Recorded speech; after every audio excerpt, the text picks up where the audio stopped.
Alrighty, and I'm Cheryl, and I teach or taught the computer classes at the main library. So now everything's Zoom, so we do the best we can. Okay, so today's class is Microsoft Word formatting. Specifically, I'm going to talk about headers and footers, columns, inserting graphics, inserting symbols, I think I'm going to go over a little bit about backgrounds and watermarks. Okay, so I should have emailed you a copy of the handouts, which look like this. And you should have also gotten the file I'm going to be demonstrating on today, along with a couple of 3 images that I'm going to be using to demonstrate. So we're going to pretend that we are somebody who is in charge of the newsletter for a company. And people are going to write these articles and submit them to us, and we're supposed to turn them into a newsletter format. So this is what we're going to be doing afterward. We're going to put a fancy heading. We're going to put the company's address up here, the date, and page numbers at the bottom, and the logo, and we're going to put these in columns and insert some pictures and things. So I'm going to share my screen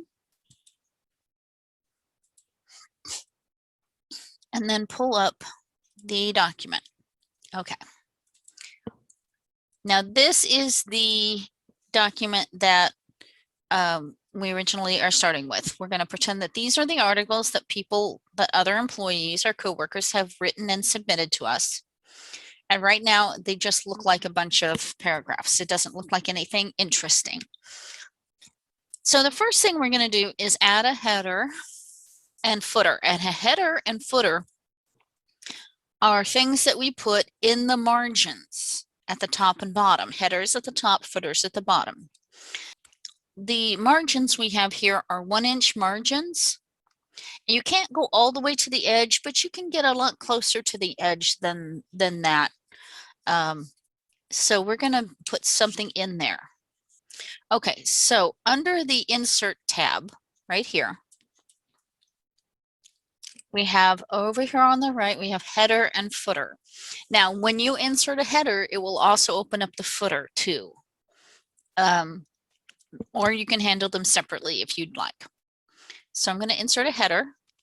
When I click that, it has some options.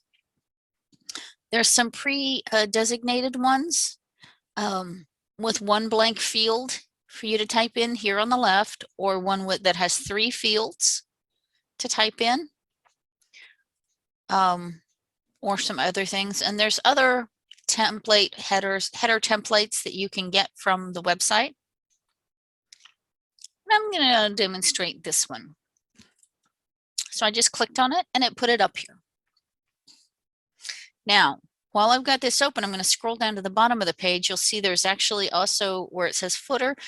When you open one, it opens both. Okay. But you're under no obligation to do anything with the footer that's open right now. All right, so I've got these 3 fields here, and they have been pre-designated as left, center, and right. You are not obligated to use all of these. If you want to get rid of one, let's say I don't want anything here, I'm just going to click on that once to highlight it. With fields like this, you click and you highlight, and they will automatically highlight. And if you want to put something there, you type in it. Otherwise, you can just hit delete and it goes away and the field will be gone. Now, let's say I want, let me put the date in first. So I'm going to click here. I want the date here. Now, once you've got a header and footer opened, you will be working on the header and footer tools tab here. And on this, you have things that you can put in the header and footer, such as page numbers, date and time, Document info. Quick parts are little pieces that are pre-made, like those little tear-off tabs at the bottom of a flyer with your name and phone number on them for like a dog walking service or something like that. That's what that is. You can put pictures or online pictures. The difference between these two is pictures is anything on your computer or a flash drive that you have, and online pictures is if you don't have a picture already and you want to go search for one. Now, I want to warn you, if this is just something you're making for your personal whatever, you don't generally have to worry about online pictures. But if it's something you're making for a business or for where you work or something of that nature, you will need to be careful about which online pictures you choose, because just because somebody puts a picture up on the internet doesn't mean it's free for you to use it. That does not throw copyright and intellectual property law out the window. So only do ones that, usually little clip art cartoony images are usually okay. Usually, I said, not always. But you can get some from websites where they have free images, like Pixabay, I think this one, Pixabay.com. They have free images, I believe, and Pexels, Pexels.com. Or you can do an internet search for free clip art and whatever subject you're looking for, and you can find free ones. What we're going to put here is the date. Now, if this is a newsletter, we're going to put, I want to put what date it's going to come out. So let's say I'm working on, this is, so right now it's March, so we're working on April's newsletter. I could just type April 2021, but if I want today's date, I can click up here where it says date and time, and it will put in the today's date and the exact time right now. This is if you're putting in information, let's say, to send somebody else for editing, and they need to know exactly what date your version has been done. Yeah, you can put it in right now and it would put that date in. But that's not the date we want. We want next month, because we're working on this ahead of time. So now that I've got it highlighted, I can just type April 2021. Once I do that, the field goes away and it's just normal words. Okay, so in our company, we want the company's name and address right here. So I'm going to click in the field once, and this company is OGC Art Supply. So I'll do that. Now, if I want, let's say, the address right below that, I cannot just hit enter and go down to the next line like normal, because, oh, look what it did to April. This is all one line, just like one line down here. So if you want to go down to the next line, what you have to do is go to click on the end of this one, then hit enter to go to the next line. And then I can go back over on the home tab. I go back over and click center, the center button, and it will be put in right there. Now I can go back up here and I can say 123 Main Street, Kansas City, Kansas 66101. I don't think that there is a Main Street or a 123 Main, but we'll just do that.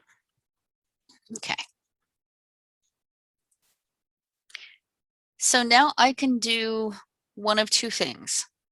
I can close this right here, this red X, close the header and footer.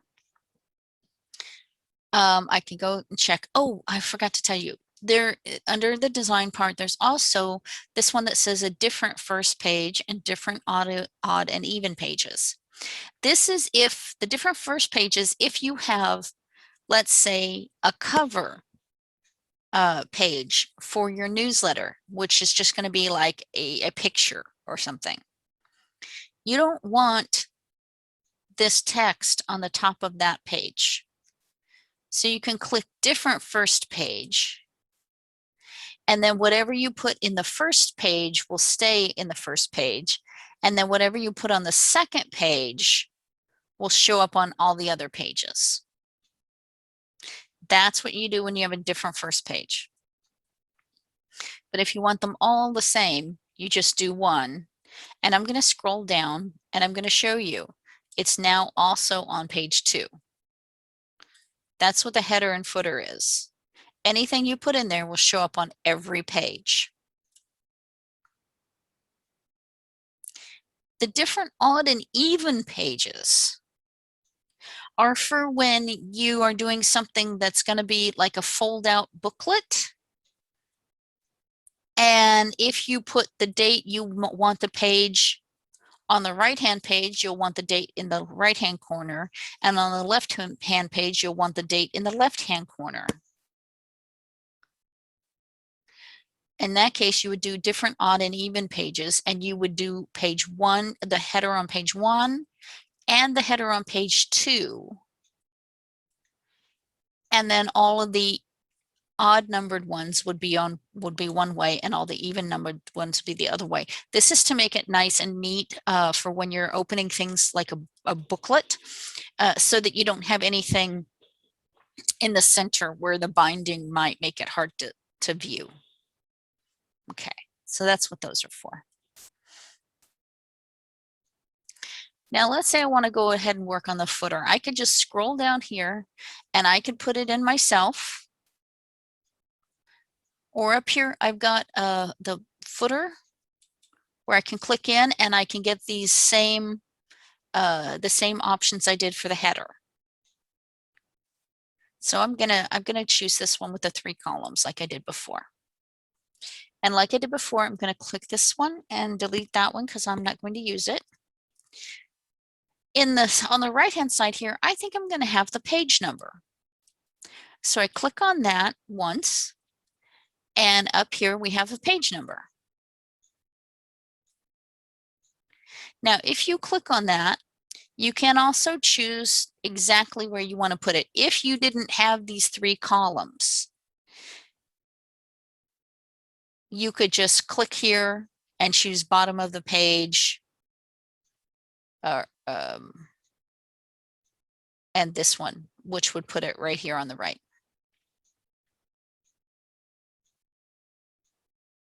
So you can, I do the columns or do this and choose current position, which is where I have clicked. Current position is if you click somewhere, it will put the page number where you've clicked or where your cursor is. Now you can choose to just have a plain number, or you can choose one of these special styles. So it would put it up there like that. And if I scroll down, you'll see that it is now updating it on every page.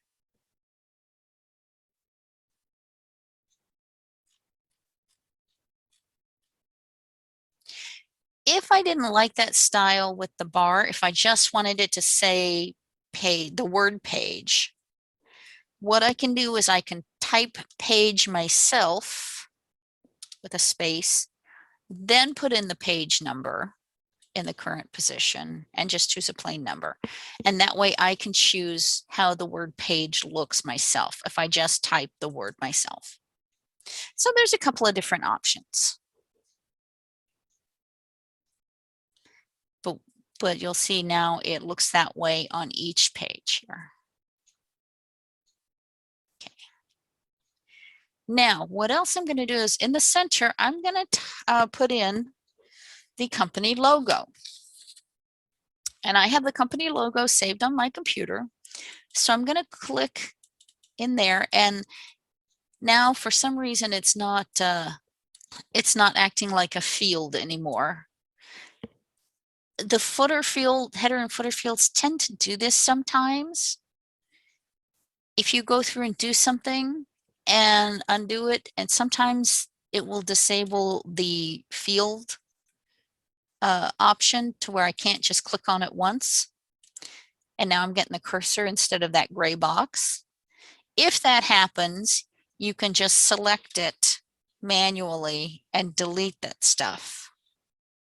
And your cursor will still be in the center and you can still insert something. So that is a problem that happens sometimes. It's a little glitch with Word.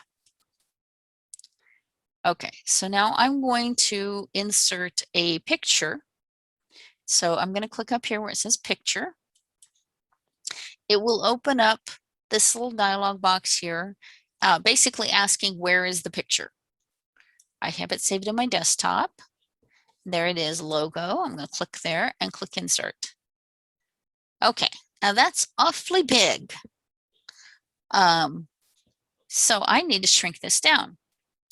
I don't know if you've ever worked with images in one of the Office programs, but whenever you work with an image, when you clicked on it and you've actively selected it, you will have these dots around the edges.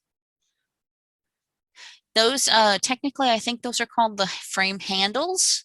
I call them the stretcher dots because they stretch the picture or shrink it.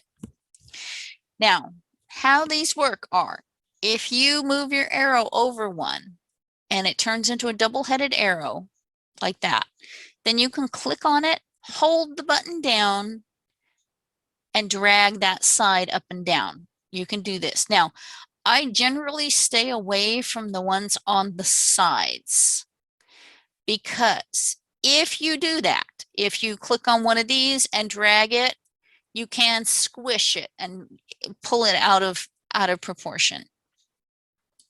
Okay, so what you'll generally do is if you want to keep it in proportion while you shrink it, you'll want to deal with the corner ones. The corner ones, I will click on that and I will drag it at an angle in toward the center of the picture before I let go. So I'm going to click, I'm going to move up to the center and let go. Okay. And if you wanted it a little bit bigger or smaller, if you made it too small, you can click and you're going to drag it at an angle, the same angle you did before, out and down. Now it's kind of a little weird because the dotted line is not actually following your crosshairs. So it is a little confusing, but you'll need to look at that there. Once you get it the way you want it, you can just leave it.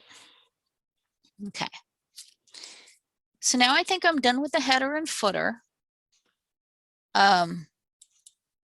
Oh, by the way, while you've got a picture clicked on, you will now see a new tab that says Picture Tools. And where you can mess with the pictures and things. And we're going to talk about this in just a little bit when I talk about inserting pictures into the rest of the document. Okay. But right now, under the header and footer tools, I'm done with the header and footer. So I'm going to make sure I'm on the header and footer tools, and I'm going to click this one that says close.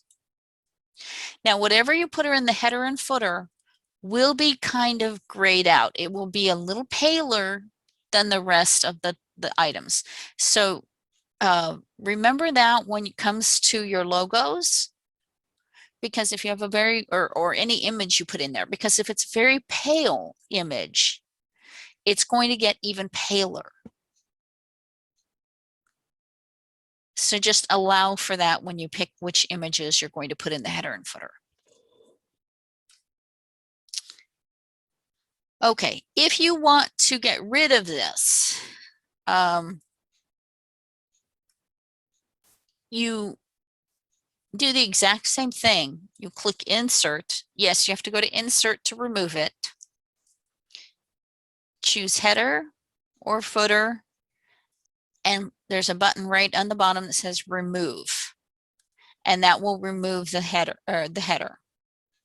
Same thing for the footer. If I click that, I can choose remove footer. Okay. Now we're going to put a title in with some fancy lettering. And to do that, we're going to use a button called Wordart. Now you want to click and make sure that your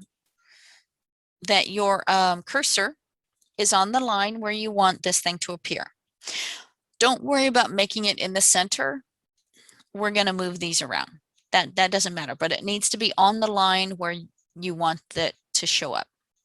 Okay, so on the Insert tab, there should be a button that says Wordart. There it is. Mine's a little squished right now, so it's not showing the whole thing. But if you look for a blue A that's kind of tilted, like a drunk blue A, and it's tilted listing to the side, that's Wordart. What that does is it takes what you type and turns it into a fancy image. It takes your words and turns them into art. So I'm going to click there, and these are the different styles that I can choose from. These will actually be let you type up and down like along this way. And when you might want to use this is way back when, before we had a public relations person, and I used to have to send out press releases for my programs, and I would have the word press release going down the left-hand side along the whole paper.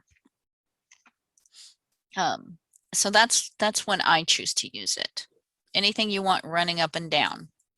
But these will go side to side. Now, you have some that are pre-colored in specific styles, and then you have some that are black and white. Now, these black and white ones, you can always change the color. So if you want, let's say, solid red coloring, don't worry that this is in black lettering. You can make it red if you want. You can make it red with a black outline. You can do stuff to it. Just make sure it's the right style that you like.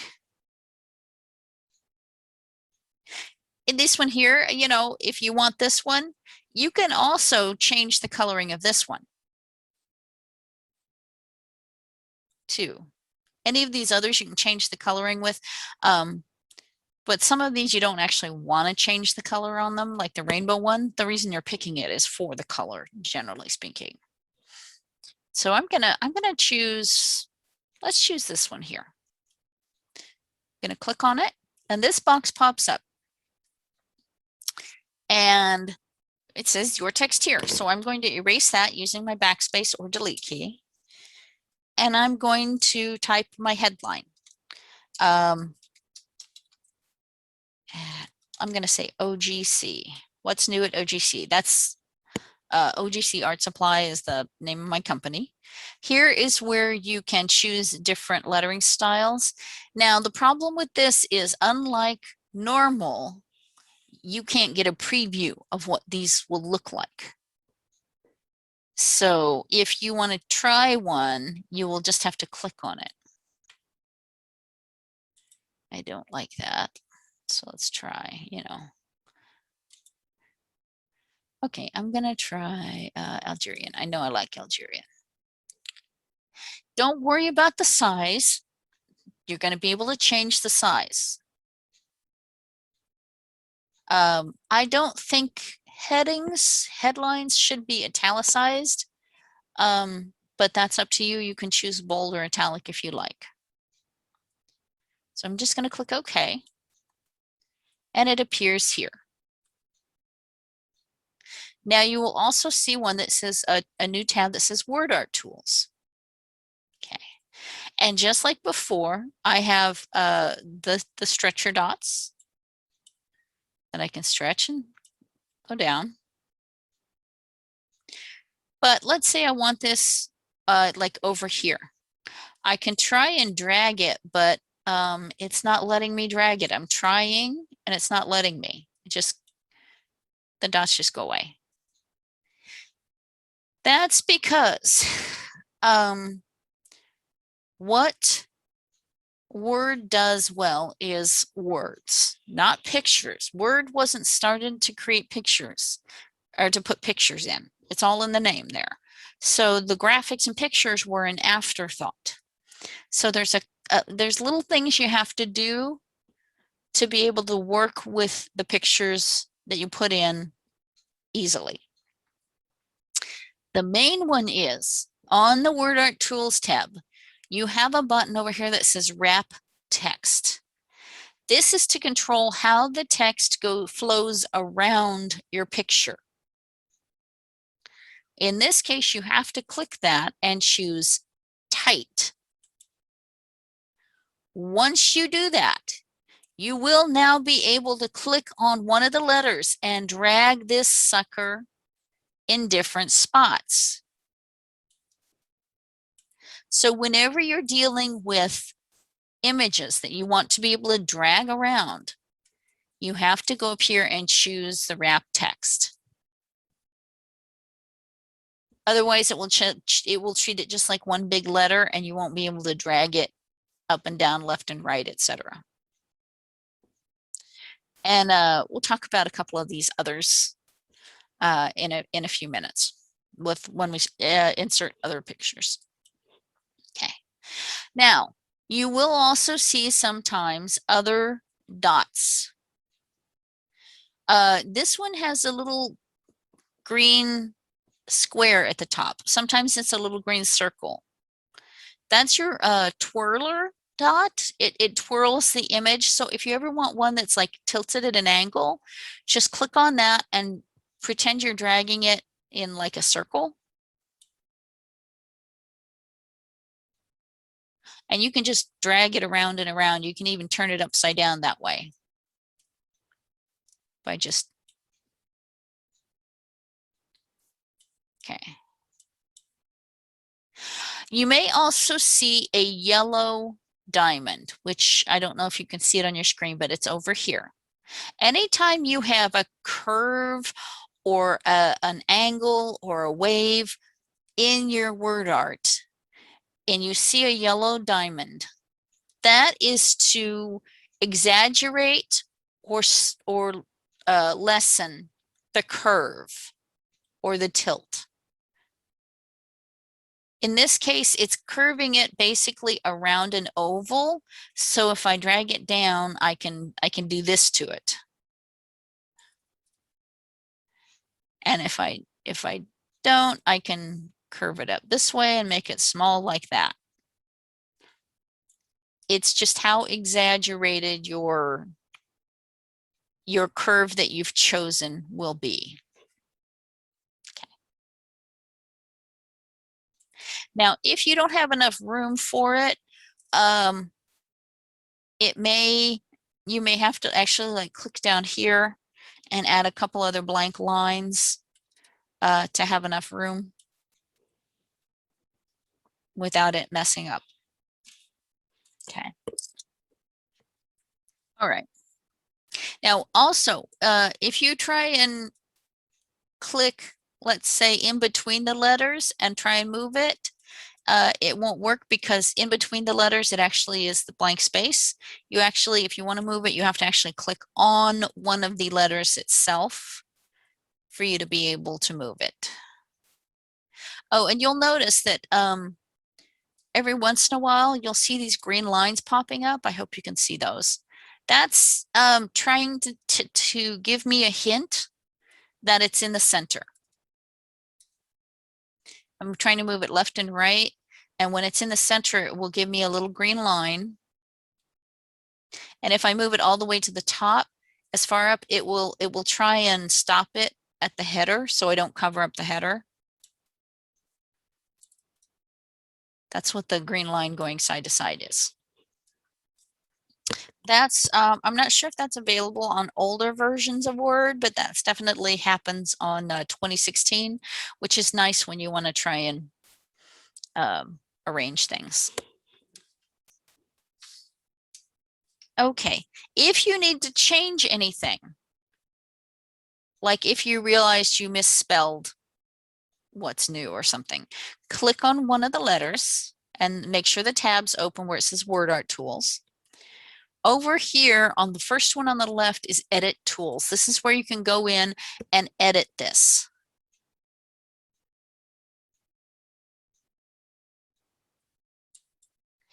And like, what if your boss says, oh, hey, I want what's new and one line and at OGC on another line. I want this on 2 lines. Well, what you can do is go back and edit your text and just kind of hit enter there.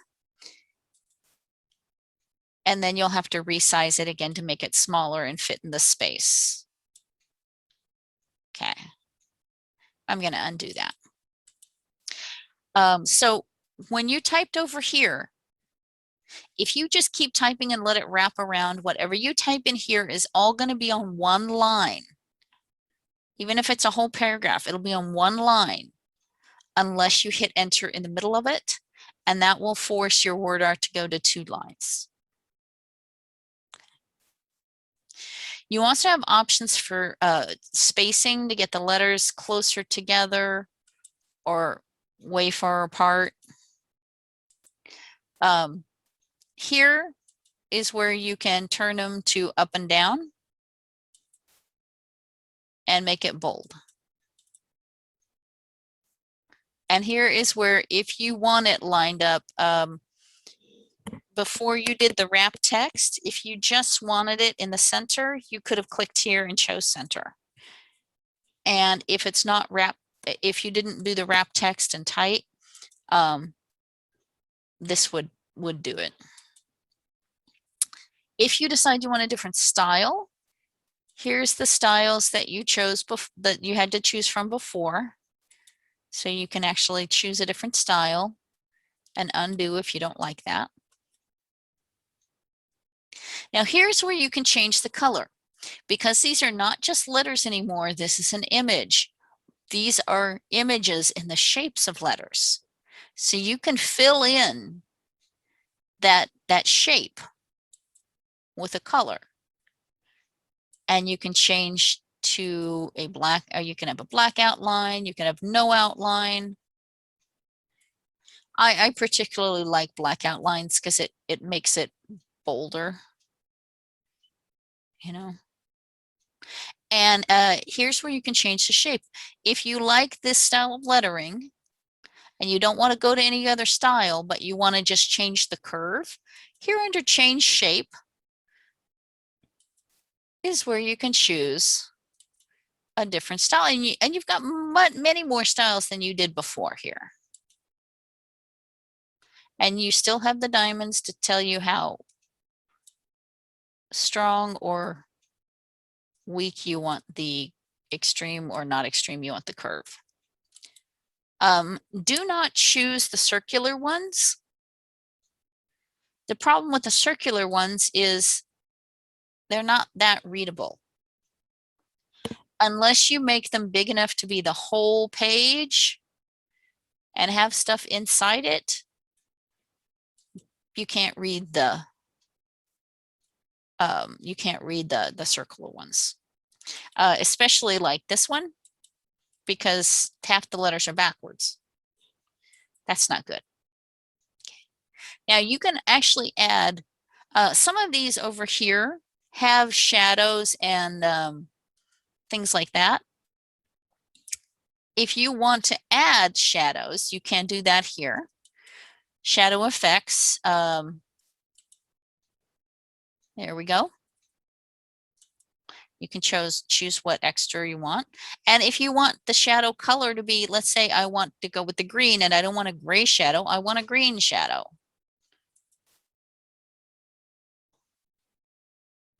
Here it is, it made it green. Oh, I can choose actually even a stronger color. And here's where I can, these are arrows to change the shadow just a little bit. So I can scoot it to the right, I can scoot it to the left. And these are 3D to make the words 3D. Now, be careful when you do this. Half the time you do this, it messes up the way the words look. See what I mean?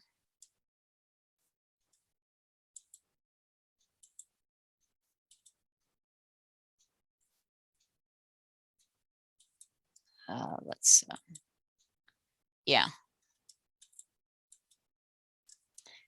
Doesn't work sometimes. Now, sometimes it does. Now you can always, you have a 3D color here. So you can actually change it to 3D, and then you have to change the 3D color so that the lettering is one color and the 3D part is another color. I would stick with paler stuff. Yeah, that's better.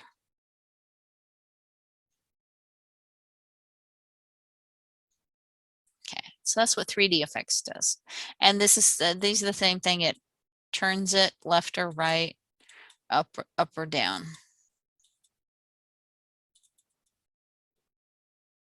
Okay.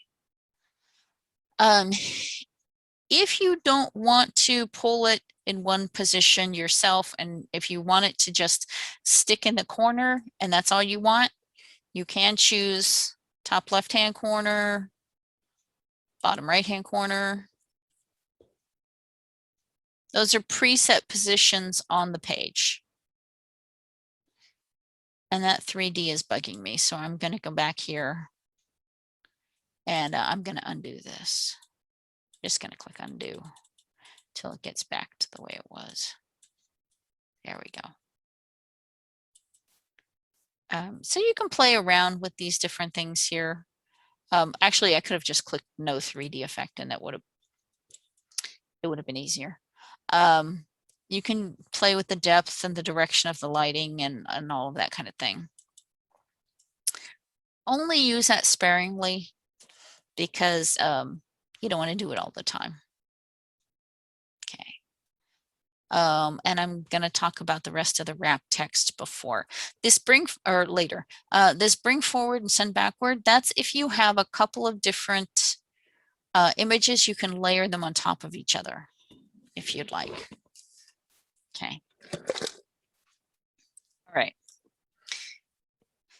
The next thing, I'm going to put in a picture later.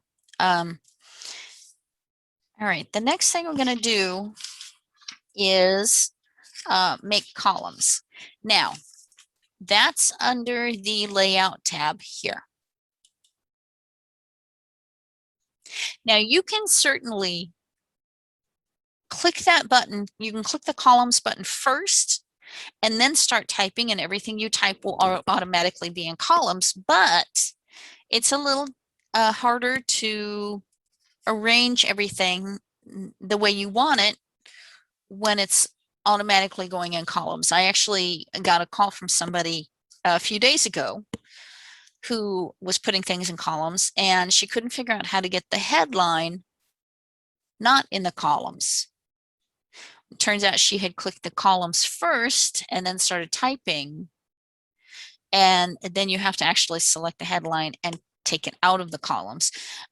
It's easier just to type everything up first, and then the part that you want to be in columns, you select and push the button, and then you don't have to worry about everything else that you type.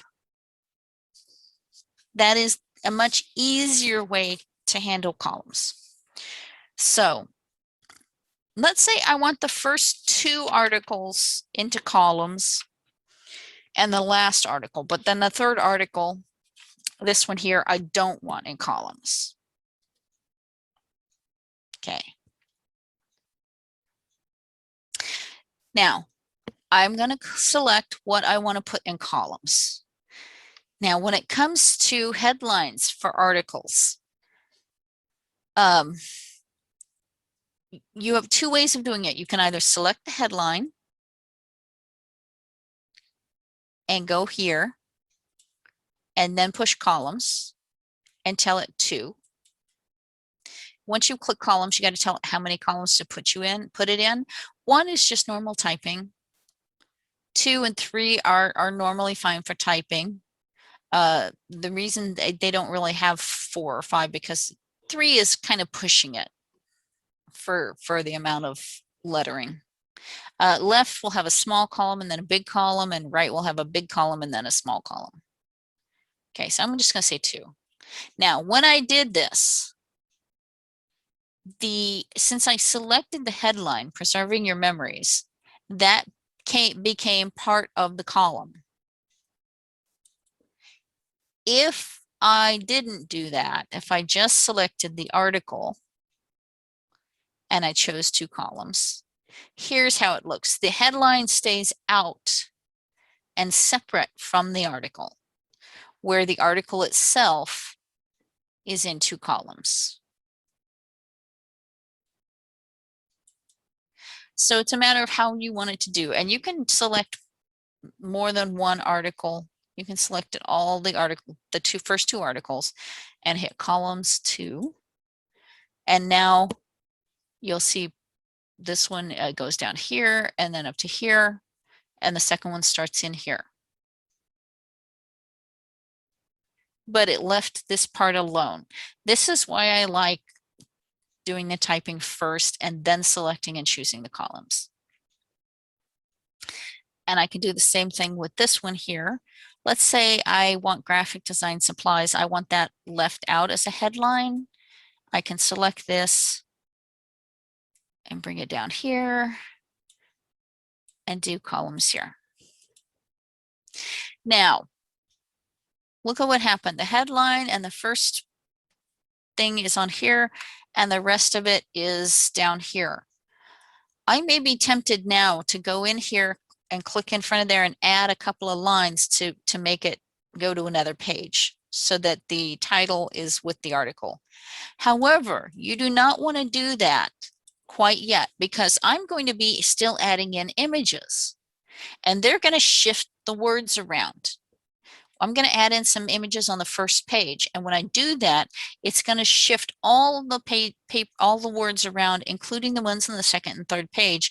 So I don't want to fix the spacing like this until that's the last thing I want to do. Until I get everything in there, what I want to put in there, then I want to fix the spacing so that I can do that last. Because anytime I insert anything, it's going to mess things up. It's going to shift things around. Okay, now I'm going to put in another image, and I've got an image I want to put in here under getting started with oil paints. I've got a picture of some oil paints I want to put in here. So I'm going to click there so that my cursor gets there where I want the picture to go. I'm going to click Insert, Picture, and same thing we did before. And this is the picture I want to put in. Okay. Now this is fine. But what if I decide I don't want the brushes in here? I just want the paints. In that case, up on the Picture Tools tab, there's a crop button. If I click that, oh, wait, I have to do the wrap text. If I do wrap text and tight or wrap text and anything, basically, usually you have to wrap the text around it in one of these first before you can do a lot of stuff with this picture. I don't know why, but that's what you have to do. Now, if I click crop, here's what wasn't happening before. Here's these black lines instead of the dots. That's how you know the crop is working. In this case, once you've done this, if I click on this side one, it won't shrink it down anymore. Now I'm going to drag that side to the left inward. Whoops, where did it go? Sometimes it does weird things when you do that. Okay. It will tend to jump somewhere sometimes. Yeah, it did. Oh, there it goes. It jumped up at the top. I have no idea why it does this sometimes when you crop it, but it does. So be prepared for stuff like that. Like I said, Word is not designed to do pictures. It's designed to do letters. So sometimes weird stuff happens with the pictures. Now, it's now too big for the space. So I can either, oh wait, let me finish cropping it. Since I've cropped out this side over here, it's kind of lopsided. So I'm going to crop out this part, this empty space here. Okay. Now I'm done cropping. So I'm going to click the crop button again to get those to go away. Now it's kind of where I want to do with this here, how I want this to look. I've got other options under wrap text that I said I was going to do later. And this is when I'm going to show you what these other options are. If you do the wrap text tight, all of the words will try and go around. This is kind of nice if you want to put things in the middle of the two columns. It's kind of interesting looking.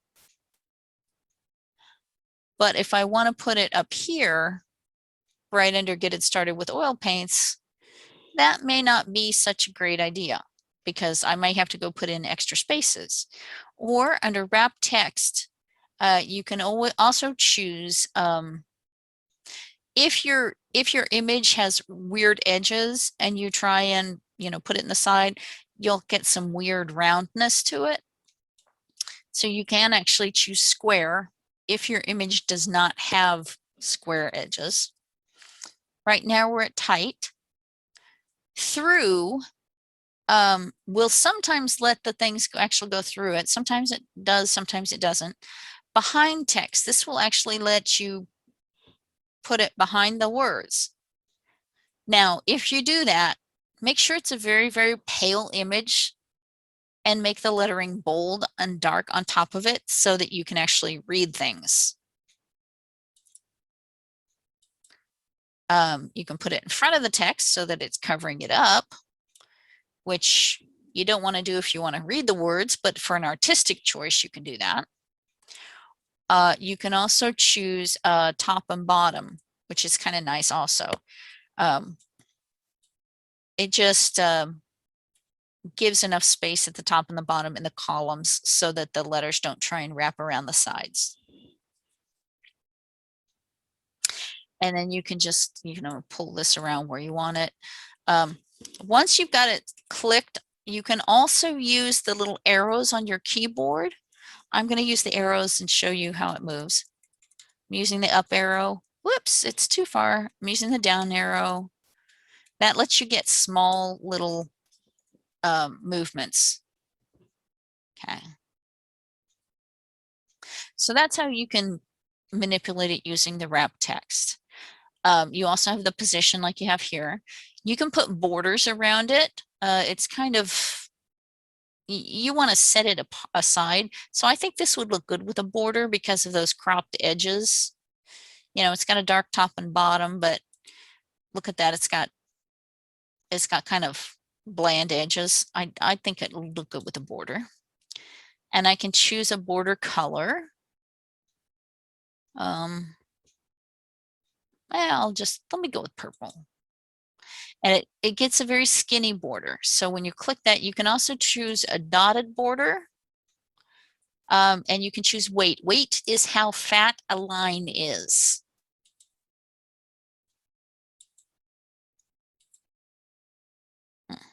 And I can check that. Okay. I can also add shadows, and now that border messed up my positioning, so I'm going to move it down just a smidge. Okay. That you can also add shadows to this, just like you did the word art.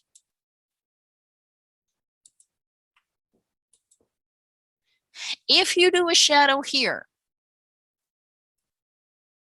if you do one shadow, you should probably do the same shadow on every image you've got, because the shadow is where the light's coming from. And so if they look up here and the shadow's to the left, if they look here, the shadow's to the right. you basically, I mean, the headline is a little different, but you can basically go up here and let's make the shadow there. It's not as obvious, it's a little more subtle, but it's in the same direction as the one here. Under shadow effects, you can also choose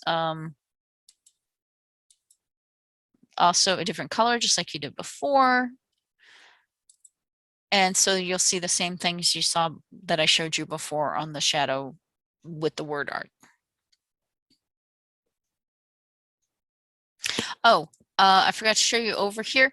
This one also has the little twirler dot too.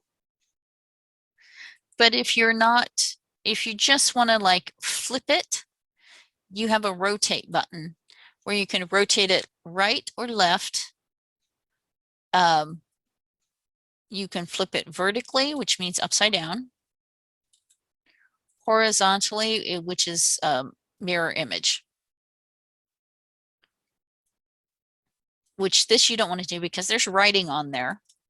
And they'll look at that and they'll say, hey, that writing is backwards. Okay. You can specify the exact height if you're not comfortable with enlarging it just a tad bit. You can specify exactly how the height and width you want. Now, when you're working with pictures, you also have some items over here on the left, which is brightness is how bright it is, basically how light and washed out or how dark. Contrast makes the lights lighter and the darks darker.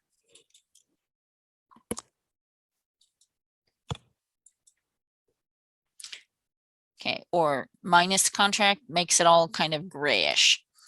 If you're going to be putting this picture behind something, behind the words, you want to make it a little paler and a little less contrasty. And it will be easier for the words to show on top of it.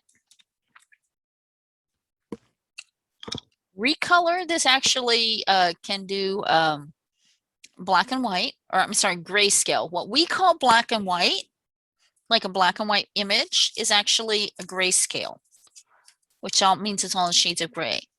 Black and white is actually only black and only white, and it tries the best it can to do it kind of like this. If you're not comfortable with doing the brightness and contrast yourself to make it paler to put words on top, there is an option for washout, but it doesn't always, like this one gets way too pale, which is why I showed you how to use the brightness and the contrast yourself to adjust things. Set transparent color. If your picture has, let's say, if you're using clip art with a blue background and you don't want a blue background, a box with a blue, you can click here, click on the blue background, and it will usually make the blue background clear. Now, it's not always perfect. And if it doesn't, sometimes it doesn't look good, but try it. If it doesn't look good, try finding another picture with a white or transparent background. Reset picture will undo whatever you did to it. In which case, there it is now, which is actually very huge now because I started with a big picture. It's always best to start with a big picture and make it smaller.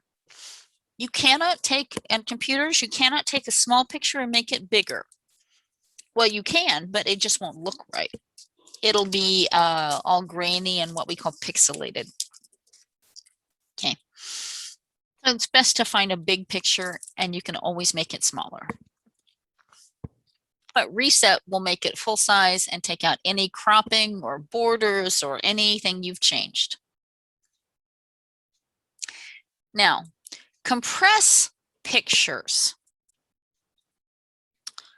What this does is if you have, let's say, 20 pictures in here,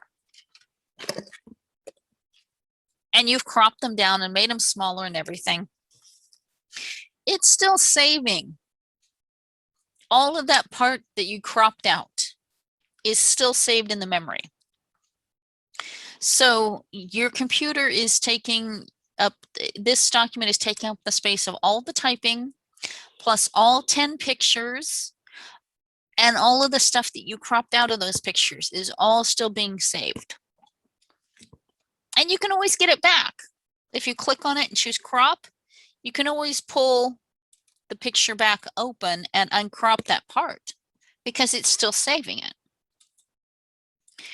But if I click compress pictures, what that does, and I can choose just this picture or all the pictures in the document.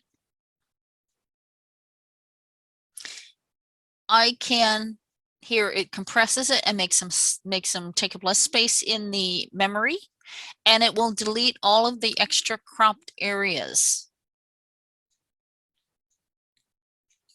And when I do that and then save the document, I can no longer uncrop it, and I can no longer make it big full size again, because it will save it at the smaller size to save on space.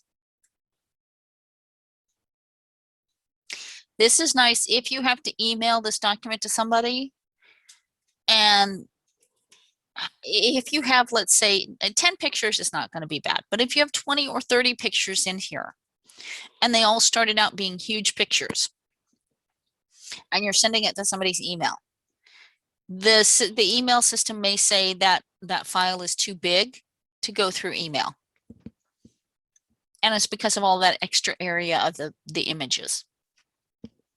So you can compress the pictures. What I like to do, if you're worried about needing that information back or being able to change the photos there, what I would like to do is I will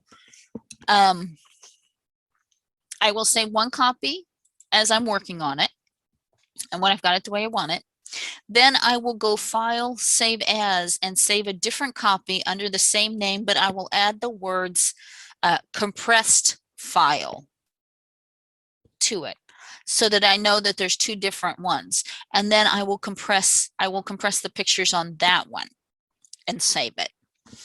That way I have two versions, one where the pictures are cropped and compressed, and one where the pictures are not compressed, where I can still get those cropped areas back if I need to. Okay. All right, so that is dealing with all of the images. Now, I wanted to talk about symbols. Let's say you want 10 cents. You know, and down here, this one says, and you can get it for 99 cents. And I want the cents symbol there. I don't just want to type the word cents. The cents symbol is nowhere on my keyboard. I want to put the symbol in there.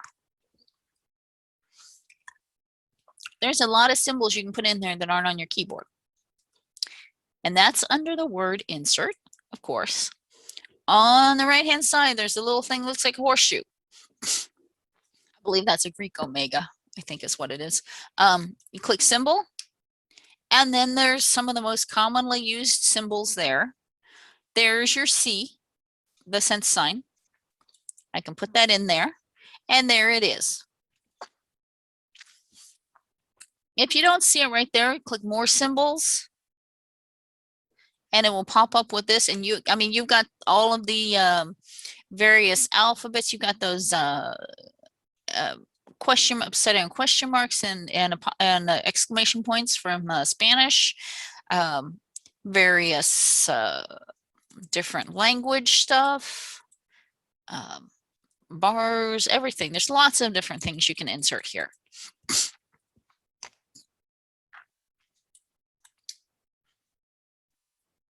Okay. So play around with that. And so let's say for this one here where it's got this little TM symbol. The person who sent you this article didn't know how to do the symbols. So they couldn't put like a copyright or trademark symbol in, but you want to put a symbol in there. So you can erase that and go up to symbols.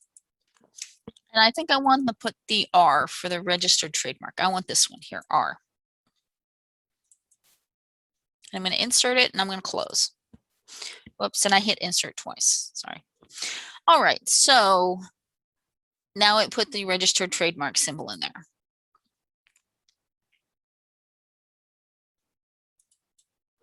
And there's actually an extra space, so I can put that there. If it's a little too big, I believe you can select it and go to Home and then choose Superscript. That's this button here, to make it a little higher and a little smaller. Now I've got two more here, so I can do the exact same things. Now 2 is not too bad. I could do that twice more. That's fine.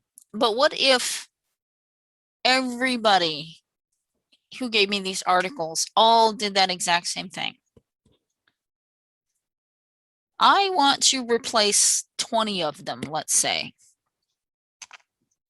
That would be a little more annoying to have to go through that symbol step over and over and over again. Well, under the Home tab, we've got something over here that says Replace. If you click that, you can type something what you want it to find and what you want it to replace it with. In this case, it was a space, parentheses, TM, parentheses. And that's what I want to replace. Unfortunately, from here, I cannot go to the symbols. Okay, I can't get to the symbols from here. What I need to do is I need to do it once like we did before, make sure it looks right, select that and copy it up here. Now I can go over to replace. Sprint TM. Okay. And here I will do a paste, which is if you can't get over to here, it will be a Control V. And it will paste that symbol I copied into this box. Now, you've got buttons here. Find Next will skip to the next one and just let you see it. Replace will replace the next one and go down and skip to the next one. If you click Replace All, it will just go through all of them and replace everything and tell you how many it made, and click Close. Now, you will notice a difference here between these two. It inserted the symbol, but it did not make it small. So you can go through here and do the superscript thing here with the little X to each one, which is a lot simpler than putting it every single one in individually.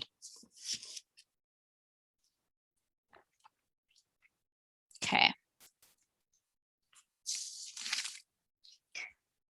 Now, the only thing I want to talk about left is backgrounds or watermarks.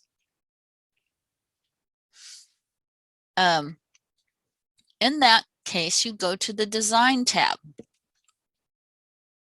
The Design tab has a couple of options over here. Watermark page color and page borders. Yeah, you can do a box. Let's say a border. Do a box. You can choose a color. And width, you can choose how fat it is. And okay. And it will put a nice pretty box around the entire page, just inside where your printer will print. So that's kind of nice looking. I like that. It's kind of interesting for professional stuff. Adds a little artsy thing, but still simple and professional. I kind of like it. Page color.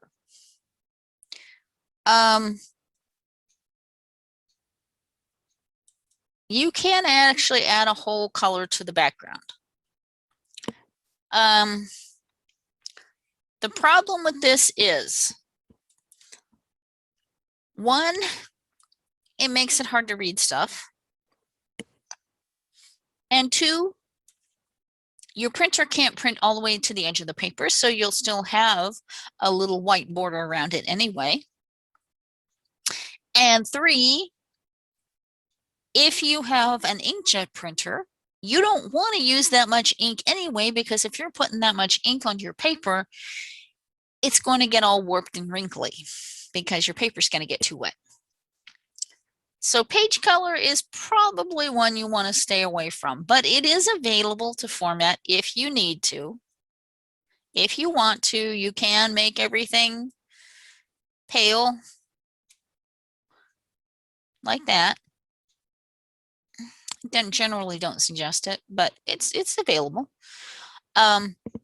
Watermark is something, if you're going to be going through editing process, you may actually want to watermark things.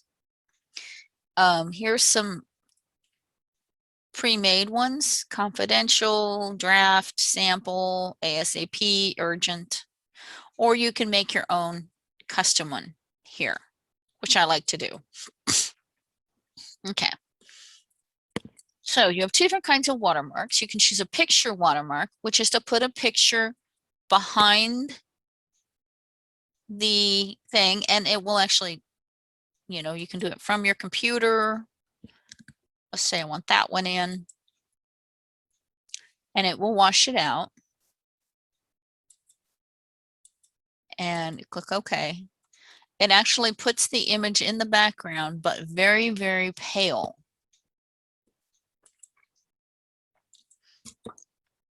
You can take the washout off, and it will put the image back there like that.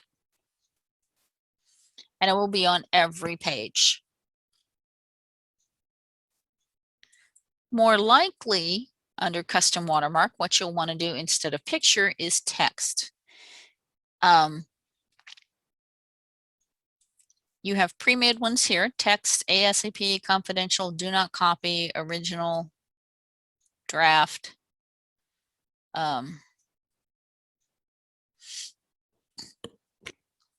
So, or you can type your own in that box. So, not finished,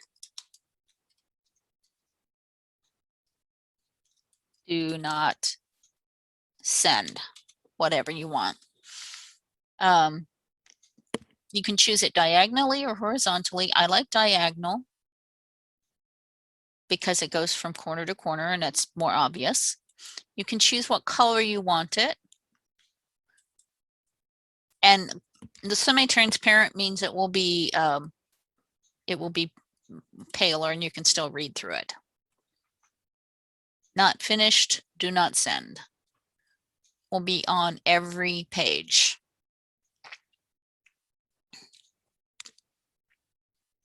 And then when it is finished and you get approval on it, you can go over to Watermark and do remove watermark down here.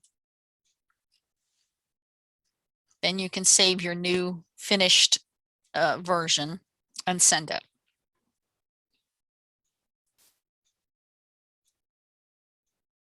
Okay. Before I close my screen. Do you have any questions? Is there anything I didn't go over that you're curious about when it comes to formatting? Hi, Cheryl. Thanks a lot for the wonderful session. You're welcome. I'm glad you liked it. I have yeah, yeah. please. What was your question? Yeah, I have a question regarding an email newsletter. So in such cases, how do I add an alternate text to an image within a newsletter?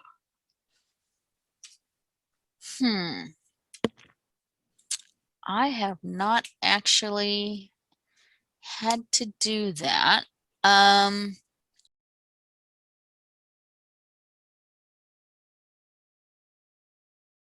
do I add alternate text to a image in Word? Insert the picture. On the menu, click Format Picture and Alt Text. So let's see if that works. Okay, Format, Alt Text, Oil Paint. And that should do it. Yeah, thank you. You're welcome. Okay, like I said, like I always say, librarians don't know everything, but we're usually pretty efficient at finding it out. Yeah. Okay, do you have any other questions before we finish up? Nothing else, Cheryl. Okay, I'm going to stop sharing. All right. I am going to stop the recording then, right here.